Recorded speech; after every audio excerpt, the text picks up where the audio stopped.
वहीं उत्तर प्रदेश के किसानों और पशुपालकों के लिए खुशखबरी है। राज्य सरकार ने दुग्ध उद्योग को मजबूत बनाने और किसानों की आमदनी बढ़ाने के लिए एक बड़ा फैसला लिया है।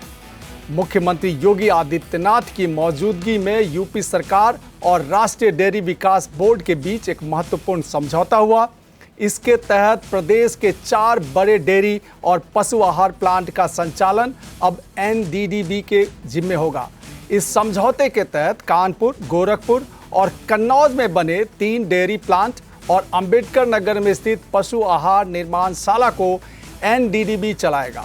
मुख्यमंत्री योगी आदित्यनाथ ने इस डेयरी सेक्टर में क्रांतिकारी कदम बताया। उन्होंने कहा कि इन इकाइयों के संचालन से किसानों को बिना अतिरिक्त सरकारी खर्च के सीधा फायदा मिलेगा, साथ ही युवाओं को रोजगार भी मिलेगा। सीएम योगी ने कहा कि दुग्ध क्षेत्र प्रदेश की ग्रामीण अर्थव्यवस्था की रीढ़ है। अगर हम इसे वैज्ञानिक और व्यवस्थित तरीके से बढ़ाएं तो यूपी देश ही नहीं दुनिया में भी अपनी पहचान बना सकता है।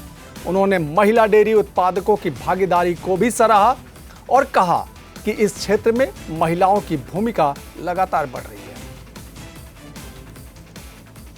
पहली बार हुआ है कि आईसीआर या सेंट्रल और स्टेट गवर्नमेंट की यूनिवर्सिटीज में,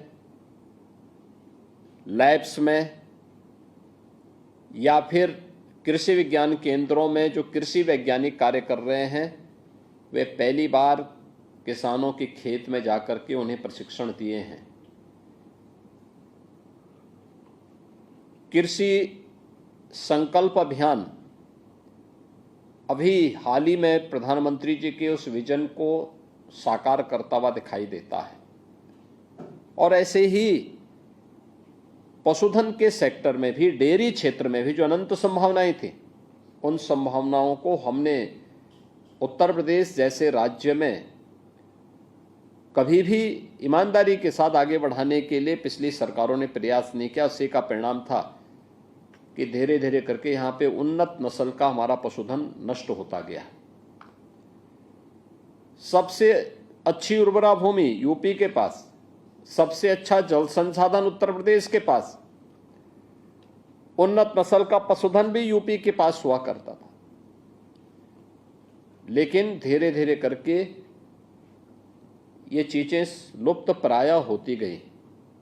अब इस सेक्टर में पिछले 10-11 वर्षों में किए गए कार्यों का परिणाम उत्तर प्रदेश के अंदर भी देखने को मिल रहा है।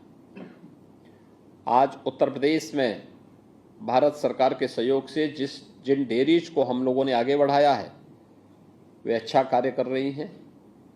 और एनडीडीबी, ये चूँकि भारत सरकार से जुड़ा हुआ प्रतिष्ठान होने के नाते उनके सपोर्ट से आगे बढ़ रहा है, तो स्वाभाविक रूप से राज्य सरकार को अपनी डेयरी को उन्हें उपलब्ध करवाने और उनके माध्यम से जो प्रॉफिट शेयरिंग में अपने कार्यक्रम को आगे बढ़ाने में किसी प्रकार की कोई दुविधा भी नहीं होनी चाहिए थी।